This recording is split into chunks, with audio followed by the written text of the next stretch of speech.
The sponsor for this episode is Northern Truss, your one-stop shop for floor systems and for all your truss needs.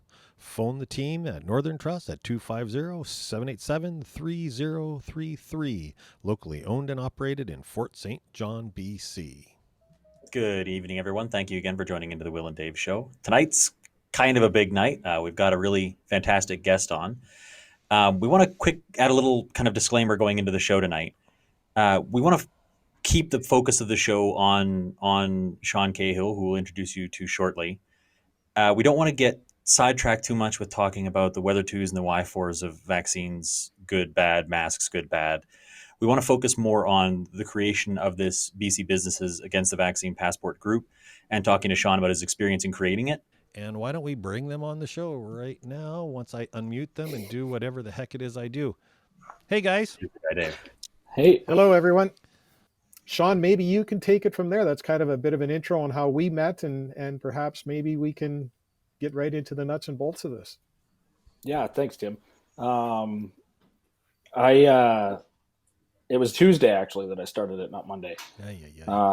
I was looking for, I heard about the mandate coming out for the passports and wanted to try to find some other like-minded people where I might be able to go have lunch. I'm a tradesman. I'm not really, anything special. I'm just a guy. I, drink a beer on Friday nights and wear Carhartts and play with my kids and walk my dogs and all that sort of stuff. But I wanted to see if anybody shared my values and shared my ideas. And I'd never made a group before. I'm not even all really that techie. So I figured Facebook would probably be the best place to do it. And I put a group out there, and about an hour later, I had 100 people following. I was pretty excited about that. And by the time I went to bed, it was 2,000 or 3,000, and woke up and it had just taken off like a rocket sled on rails. And now it's exploded into something that I never would have even expected in my wildest dreams, that anything like this would ever take off like this. Yeah. It was really incredible, honestly. My Facebook, because a bunch of people that I know, I guess, jumped into it early on. And so I was aware of the group's existence, and I was like, oh, hey, cool. A Facebook group about this. I didn't join it. I didn't really look too deeply into it until I got a call from Dave saying, hey, have you heard about it? And I was like, yeah. It's like, it went to like 40,000 subscribers in 2 days. And I was like, what? How? It's well, I think it's got to do with the message that we put forward. I mean, we put forward a message that's not like, it's very inclusive. We're all about unity. We don't discriminate whether you've had a vaccine or not, or you're mask or anti-mask or anything like that. We're strictly pro freedom, pro charter, and pro personal choice. We pro medical choice and medical choice, medical privacy. We want to make sure that everybody's included. We don't want to steer away and head off onto different tangents of conspiratorial stuff or any of this. We try really hard to make sure that we moderate that stuff and keep it off our page. There's other pages for that they can do that there. This was strictly to be a compendium of like-minded individuals and businesses, where if you were, if I wanted to drive up to Prince George and find a restaurant that shared my values, I could go onto the page, type in hashtag Prince George and have a bunch of businesses come up where I could give my support to people that share my ideas. And there's 3 ways that we change things in the world. If we're upset with stuff and we don't like the way things are done, we got our vote, we got our voice, and how we spend our money. And it's very important to put your money into things that you support. Right. So I got to ask, how has it been for you to have this group go from 0 to, well, now, what was it, 92,000 as of today? It's up. So, oh man, it's like a great. The time commitment to you has got to be insane. I try. I mean, I still got a day job, so I focus very hard on my work. I don't want it to interrupt any of that. But there's a great group of people have come out of the woodwork to help out. We grabbed a bunch of people. We got Monica, Joel, Heidi, Carol, Richard, Jenny, Taylor, the other Jenny, Brandon, Chase, Michael, Steph. There's another Taylor, Sarah. We've got a lot of people that just jumped out to give us a hand and help out. That's awesome. Yeah, some really good people that are much more know a whole lot more about this stuff than I do. I'm a tradesman. I'm not a techie guy. I didn't even know that it was, how to make things public or private or any of that stuff. I just figured, I'm just going to make a group and see what happens. Yeah. Will and I got into a bit of a, not heated, I can say, but perhaps a bit of a rant more than anything here a couple nights ago on Messenger, going back and forth, is that I don't think it's right that I have to divulge my medical status to someone to go get a hamburger at this particular point in time. We touched on the fact that you have people now helping you out, Sean, with moderating and managing this group.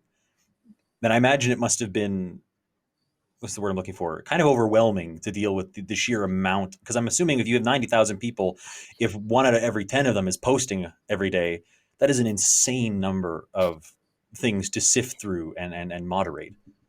Yeah, we decided that all the posts have to be screened. All the members have to be screened. We got a very strict posting policy on no flag words. We don't want to be associated with the anti-masks. We don't want to be associated with the anti-vax or anything like that. We're strictly pro freedom, pro personal choice, pro medical privacy. But it was a lot of work. We are I can only imagine. every evening right now. It's constant, just bombardment. There's probably a few thousand post or a few thousand member backlog. There's a few hundred post backlog that we constantly are sifting through. A lot of people are very trigger happy. They kind of don't take the time to read the rules or the announcements. There's all sorts of information in there to help you guys out so your posts don't get denied. I've been getting messages constantly from people saying, how come my post was denied? It's like, well, we don't want to go off the rails of kind of what our message is. Because from what I understand, you guys have kind of narrowed the focus of the group to functioning as a directory almost for businesses, as opposed to a place to converse about it, because there's other groups for that. I think you guys made a Telegram as well. We made a Telegram to act as a kind of a digital roster, and there's a place for people to talk about stuff there, and you can there's a channel where it's divided into certain communities and different cities, so you can talk amongst your own community and that sort of thing. We started a chat group that was pinned with the main body of the group as well. For it's kind of the Wild West. It's not really moderated all that much. They kind of do their own thing over there. Right. And there's also there's businesses that have been reaching out to us for help. They're getting a little bit bombardment from some of the the haters out there. Right. I'm getting hate mail. I've never got that was my before. next question. Pretty nice guy. How's that going? Because again, there's been a lot more publicity. Positive support than negative. There's been a lot of positive, and hearing some of these stories from some of these people is it's heartbreaking sometimes. Some of these people have lost their jobs. They've found out now that they won't have a job to go back to. There's families that are being torn apart, and it's the division that is being created by all of this has been created for the last couple of years. It's spiraling out of control, and it's got to a point now where it's reached critical mass, and now we have to kind of band together as a community and a province and a nation and stand up for what we believe in, and I feel that this now has created kind of a conduit for people to and it's to bring them together. It's brought a lot of BC together, and it's there's a lot of people in here now that share the values of just common people that want to see freedom. It's really interesting in looking at the members and the posts and the comments. Again, so for 3 days, I've been reading as many of them as I could. I don't think I've read as many as you, Sean, although I've been reading a lot. And again, there's a theme, and there's one of the comments here that I get that a lot, which really is how often that these comments are coming again. Said, I just need support. I just need a little bit of somebody who agrees with me, as I feel like I'm out in left field. I didn't realize that there were so many people that I knew there were a lot, but I didn't know that it would be a way for everybody to come together and the comments that you see on some of these posts are really uplifting, and they're really overwhelming, and it's bringing everybody together in a way that is not attacking anyone. We're bringing everybody together under the premise of unity and love and acceptance. Right. It's kind of maybe like a community lightning rod per se. Yeah, I Here's guess another so. one. So this one here says, please thank Sean. Many members, most of us, are so very grateful to connect together and alleviate a lot of stress. We're all for serving all, acceptance of all. That's Thanks, some great Tracy. positive feedback. Yes. Thank you, Tracy. Well, one of the things that I think has really helped as well is that I think, like most of the people that these comments are coming from, I feel exactly the same way. I didn't know who I could go and talk to. I didn't know who I was safe to talk about this with. And this group has really opened up my eyes that, I am not the minority, I don't believe. I think the majority of people, but we've been very silent for a very long time. And I think this is really bringing everybody together to say enough is enough. Well, and they've said as well. I mean, they've come out and I think the numbers that they say that of the amount of people in BC that are vaccinated is around the 80 percentile. But I don't think that is the percentile of people that support something as drastic as this and as invasive as this. Most of the people that I've talked to that have actually been vaccinated are not in support of a passport. They believe that they have done their own due diligence to keep themselves safe by their choices, and they stick by that. And they think it's a redundancy to have a passport to go into a restaurant. And we feel like that we are restricted citizens in our own country, and it's an issue, and if it continues, it would set a precedent for something down the future. I can chime in as being, to a certain degree, that person. I mean, for those of you who are new to the show, who are here from that group and haven't seen the show before, kind of the crux of it is that the Dave half of the show is generally very conservative leaning, and me, the Will half of the show, tends to be pretty progressive. And me, as what I would consider a pretty progressive guy, still think that this is overreach. This is over the top. I mean, I think that everyone should be getting vaccinated and go get the happy stabby, get it done. But this is not necessarily the best way to do it, and it is definitely infringing upon the basis for our freedom. I have to come in. The happy stabby? Seriously? Yeah, the happy stabby. Here's one, Will, that I thought was interesting as well, because this is true. That the people in this group are the kind of folks who would hide Anne Frank, and I think that it does. Hey, Chase. And this is one that I've been after with Tim, that we should not be silent anymore. I think this group is essentially woken, rather than waking up the sleepy people, or I don't want to call anybody sheep, because that's not where I stand, but the people that are kind of, following along with the status quo. Instead of that, we've woken up sleeping giants instead, and that seems to be, much more effective. Again, from the progressive standpoint, where I may disagree with, or not disagree, where I support any endeavors to get people vaccinated. I don't agree with this endeavor, and I love seeing what is in many senses a peaceful form of protest. In many ways, I love seeing that. Political violence is not our gig. Exactly, and after seeing everything that's happened in the States the last couple of years, seeing here in Canada how we have a big issue like this, like a really phenomenally huge and egregious issue that has happened, and seeing people band together, not to attack other people primarily, but for the sake of banding together to show their disapproval, to show how not cool that is, and they're doing it with a sense of community and in a more uplifting way than kicking in windows and stealing stuff. No shade to American listeners. I think something that needs to be talked about as well is that, as we spoke about earlier, is how the goalposts seem to change and the rules change almost hourly at this point in this pandemic. It got to the point where it's starting to affect more people's lives. I mean, I know with myself and my family, being able to go, I'm not anti-mask. I had a mask on yesterday to go into Save on Foods, right? To do a little bit of shopping, and it hasn't really affected people's lives. I mean, it's affected a lot of lives, but now it's reached this critical point where it's you got to get skin in the game. So you have to get involved or don't. And I don't think not getting involved is an option anymore. I find it hard to argue with that. Like again, despite coming from the opposite end of the aisle, I find it hard to argue with the fact that people have to be more involved with it. I mean, again, being progressive, I think that the previously mentioned ban on certain firearms was not the way to go about it. That was a terrible way to do it.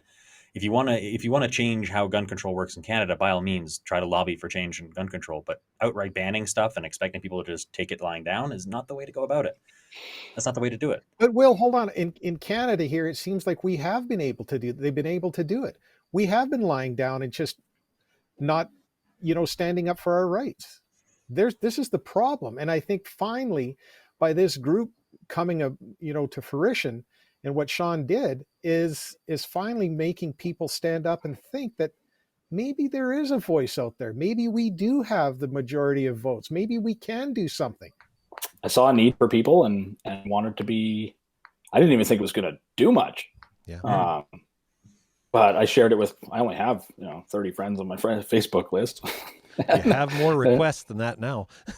Oh man, the amount of requests that I've had to deny. I apologize to all the people. It's nothing personal. It really isn't. But unless I actually see you on a regular basis, I don't really have you on my friends list. But I'm happy to answer comments from people and messages and things like that, and all the positive feedback and the love that I'm getting from people, and that the whole group is getting. All these admins, they're getting some fantastic responses from people. It's really uplifting, is what it is.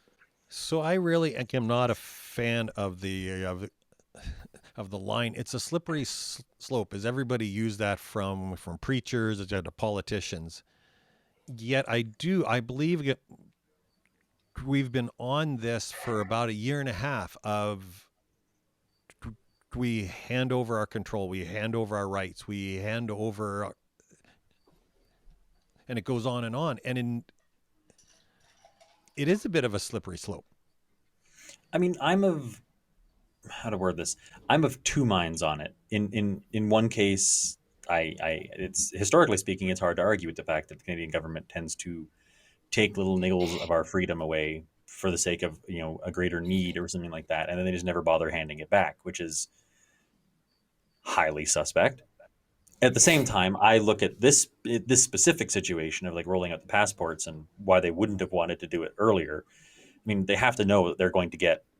There's no politician in their right mind that made this decision and was like, it's fine. It'll be fine. Nobody's going to care. It's all going to blow over.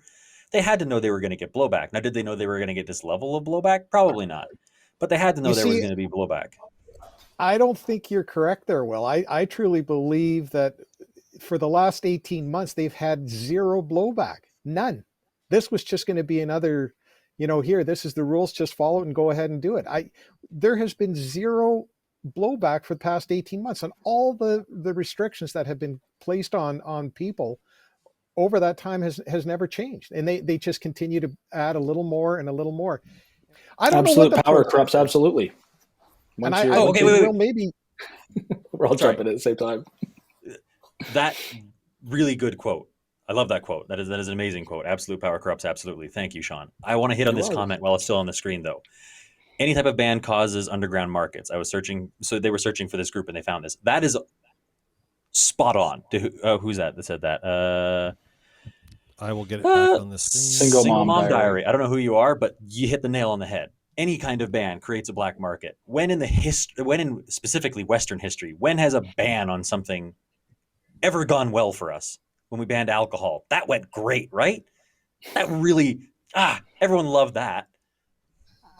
I don't think there is a political party that wants to even tackle this question. They're all just if they cripple say all the right business, things. If they cripple small business because of this, where are they going to get the money to do any of that? I mean, 90% of all the businesses in Canada are small business. If you're attacking small business, it's going to cripple our economy. I mean, that's our economy is pretty important, right? That's the part that boggles me, is how could the government make this decision and not realize that not only is it going to hurt them in terms of public discourse, but it's going to hurt the government's bottom line. If less people are buying things, that's less tax dollars. How could they think that was a smart decision? There was a poll, actually. I think Castanet did it. I'm not too sure. But I think they came out and said that it was hijacked by a bunch of bots. I saw that somewhere. I don't know how much truth there is to it. But yes. I can offer some clarification. Is I saw that message when you sent it to us, and I did some quick Googling. So as far as my quick Googling goes, I'm not a research specialist. The Castanet poll, yes, some bots were picked up in there, and so those results are effectively null and void. There is another group, I believe, called Research Co. They also did a poll within, I believe, Canada, not just BC, about the possibility of vaccine passports, and there was something around 84% that were at least somewhat okay with vaccine passports, but there's a lot of ambiguity as to where they got those results. If they're polling people at, say, like a vaccination station, I call it that, but anywhere where you can get a vaccine, that means the person who's getting that question is probably getting the vaccine and would probably support it because it won't affect them as much. And so it kind of skews the results. And so I don't put a lot of faith in polls like that. It's going to be pretty damn easy to implement. You don't get insurance for your vehicle until you show me your passport. And that was the premise for us starting this group.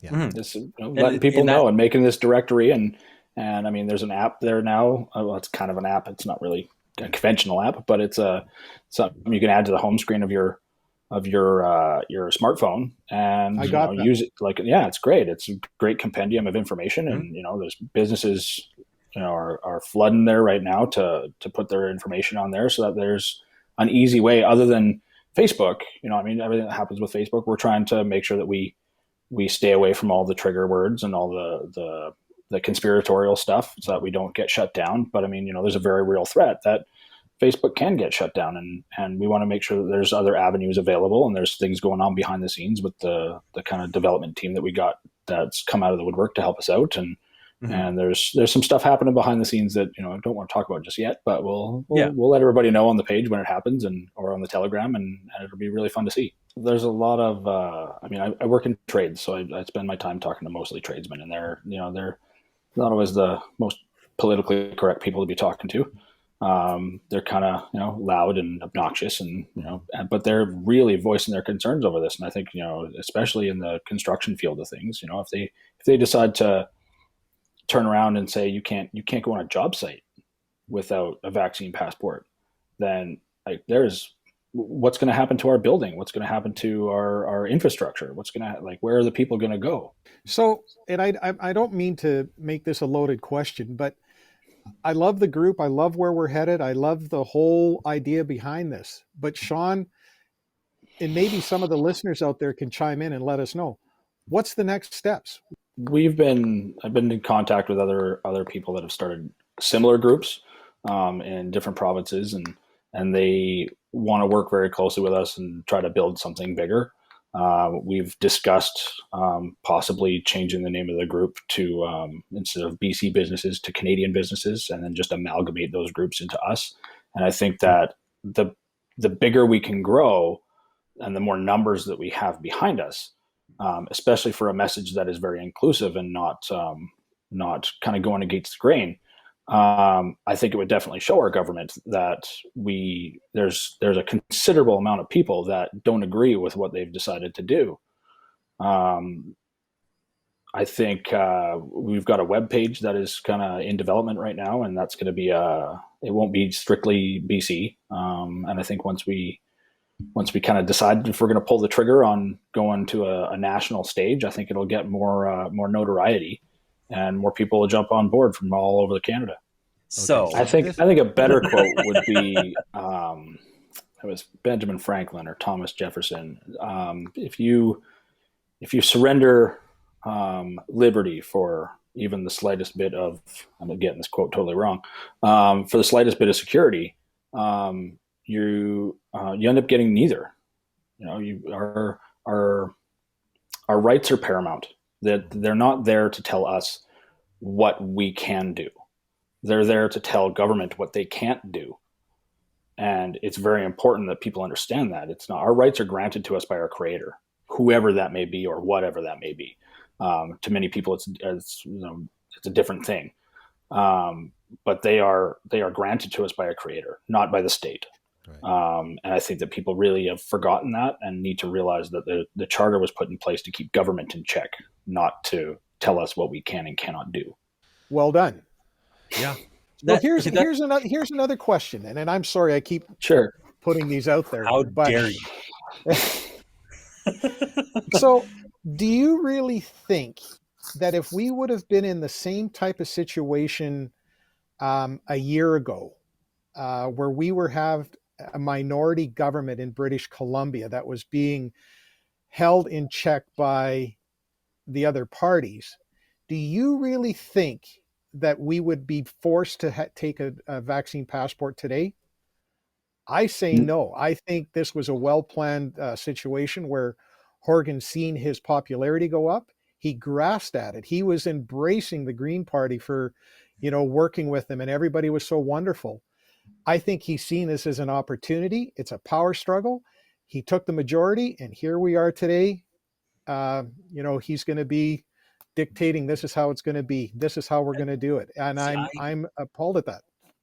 I do want to push back on that, because it's really easy to feel that an amalgamous they, in this case Horgan and the NDP, that they have some sort of plan to do this, to infringe upon our rights. And I come at it from a different angle, where I think that it's less about some intent to infringe upon our rights or to seize power, and more from the point of view, I'm just making an assumption here that the NDP, being a more progressive party, are from the point of view they just want to get everyone vaccinated by whatever means possible. And they've taken this step to do that.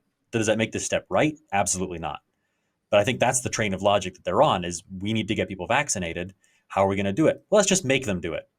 That's a terrible, terrible way to do it. But I don't think that it's some power grab or some insidious mustache twirling plot. It's an attempt to get the what they view as a necessary thing done, which is getting people vaccinated. I think that is a horrible step, and it was the wrong way to go about it. But I think I see that's how I see the impetus behind it.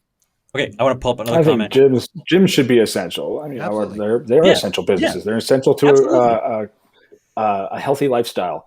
Let me reiterate: every business is essential. They are, yes. Every business is essential to them and their own conducive needs. But it's Tim's right. Every business is essential. Everyone, because all these businesses have something in behind it. Like the business itself is just a front to a family that's behind that. Maybe the kids are in soccer practice, or my son's in figure skating and things like that, right? So I mean, it's every business is essential, Tim. Absolutely. So here's a question for Will then. Like, here we are in a time of reconciliation. We're talking of, bringing people together. Everybody's rights are inclusive. We're all going to come together and everything's going to be, wonderful. Yet this vaccine passport, to me, is an infringement of everybody's rights. Agreed. See, the voice of the people stands very proud. Like the voice of the people stands, if we can get our voices to echo louder than our political leaders. I mean, I don't want to derail down a political statement, but the people dictate what happens in a democratic society. I mean, as far as I'm aware. So if we can get enough people together and rally behind a common goal and a common goal of unity, then it sounds like a great message. And I agree with that whole statement, Tim, except for the very last sentence where it's an NDP grab for power, because I think that any political party that does something like this, I don't think they think they're going to win any popularity contests. If anything, I think they know it's going to cost them to do something like this. And I agree that it is an overreach, a vast, vast overreach. I want to make a point on that. I don't think that there's a nefarious man behind the curtain, kind of the puppet master control and everything. I think what it is mostly that the squeaky wheel gets the oil. And I think up until now, the squeakiest wheel were the people advocating for, the people are scared. People, there's a lot of news media that's twisting stuff around, and it's got their backup. And I think government and political parties and political leaders have, capitalized on that fear essentially a little bit, and they're gearing themselves towards what's going to get them votes. And the squeakiest wheel and the loudest voices have been, the people that don't align with the message that me and, the group and our members are trying to put forward. And I think now the messages and the voices of the unheard are shining brightly on Canada right now. Mm-hmm. No, that's well said, Sean. And I that's a great comment that you just brought up.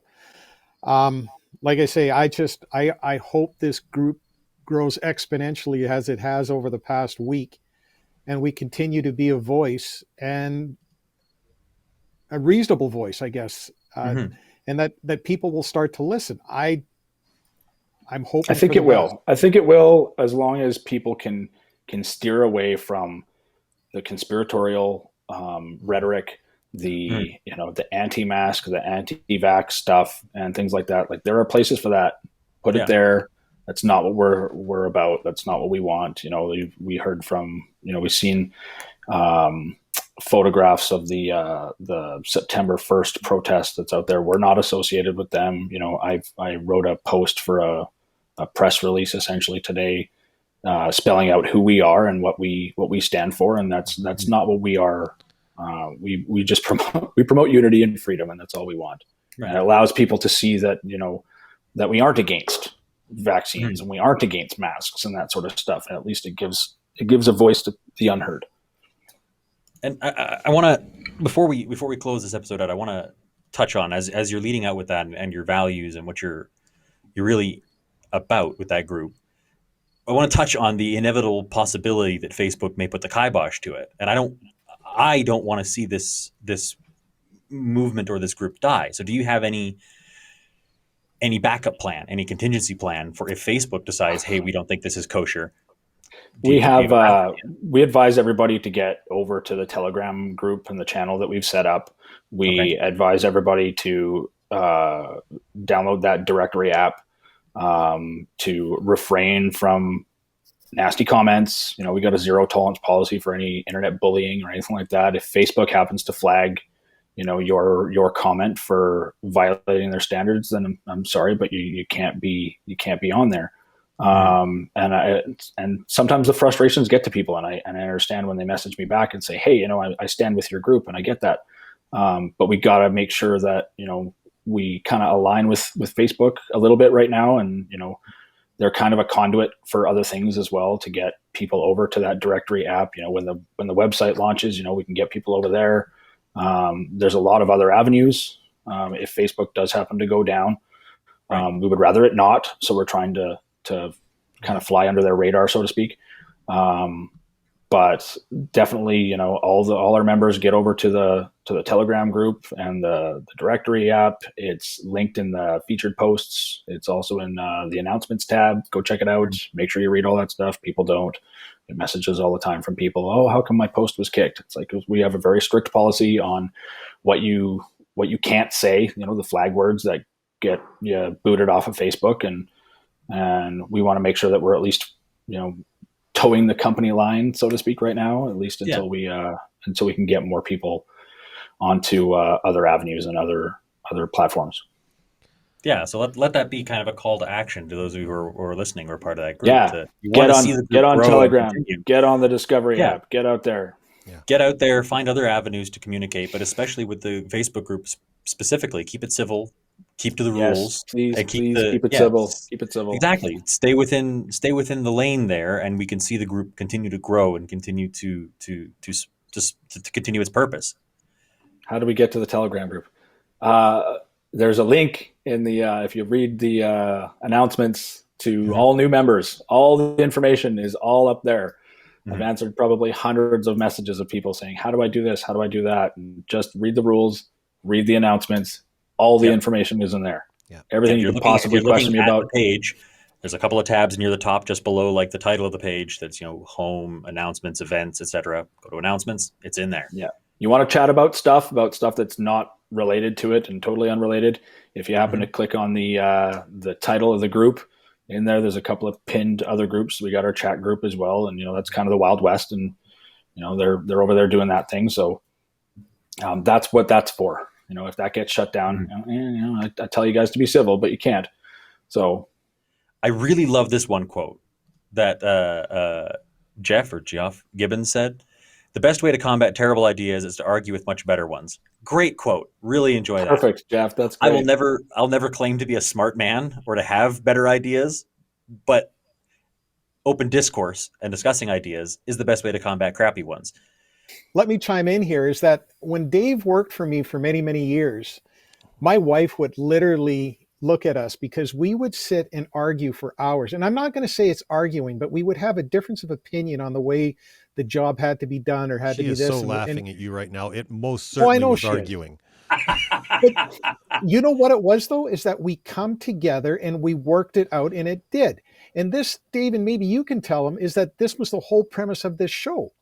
And Sean has really brought it together this way, is that you've always stated, go out and talk to somebody, go to the coffee shop, take your friend out for a walk and discuss these very pertinent issues. You don't have to agree. You don't have to be upset. You don't have to like what they have to say. But you know what? At the end of the day, you're still going to be friends.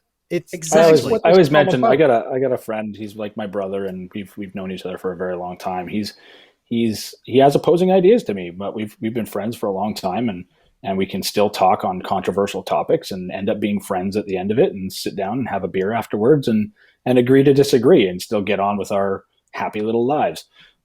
We need more of that. We need more people that, there's a lot of people just at each other's throats just because they disagree on something. Like, you don't have to agree on everything, and not everybody's going to. Opinions are like belly buttons. Everybody's got one. They're all different.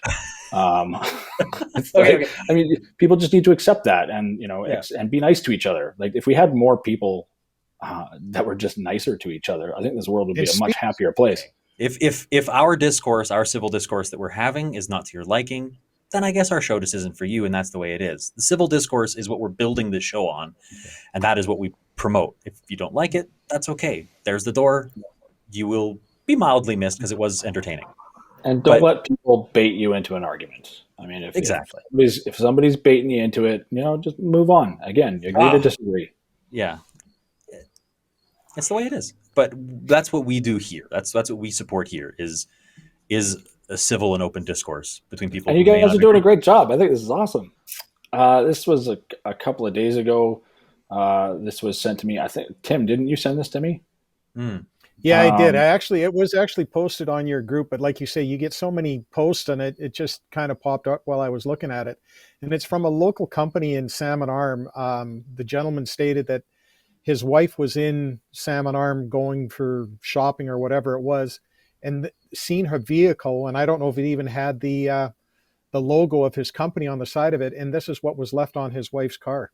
So it says, saw your post on Facebook. Just wanted to say I will not support your business and will actively discourage others to use your services. This is a first for me. By you not complying to health orders, you put people at risk. My life matters to myself and my family. I don't think there's any need for that. No, it was sent to me, and I kind of, for lack of better words, rallied the troops, I guess, and put it on the Facebook group and said, hey, send out some love to this guy. We don't want to, we don't boycott people. We don't want to do that kind of stuff.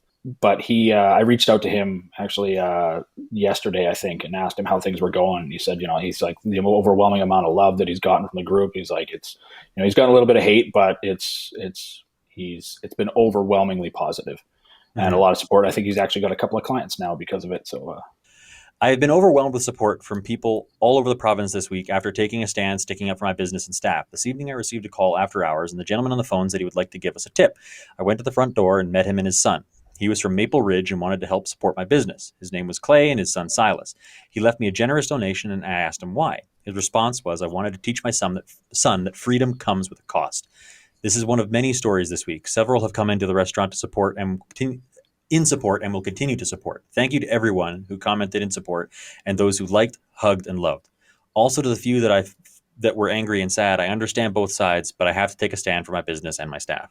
That's should we say the name? Papa G's Cafe. Sure, it's on the screen. Yeah. We support Papa G's Cafe. Hey, if they're listening, I'm on my way back through town when I end up heading home in a couple of weeks here. I'll pop in and see you guys. On that note of complete agreement, I think we can end this show. William, you have any wise words of wisdom? I do. Thank you, everyone, for tuning in. Stay safe and don't die. Hey there, and thanks for tuning into the Will and Dave Show. I'm Susan, and I don't know about you, but I think that in the whole world, there's nothing as warm and comforting as a handmade quilt.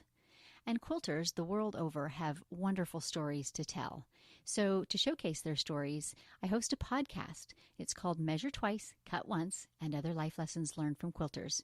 You can tune in to the podcast anywhere that podcast apps are, whatever your favorite is, or you can find a direct link on my website, stitchedbysusan.com.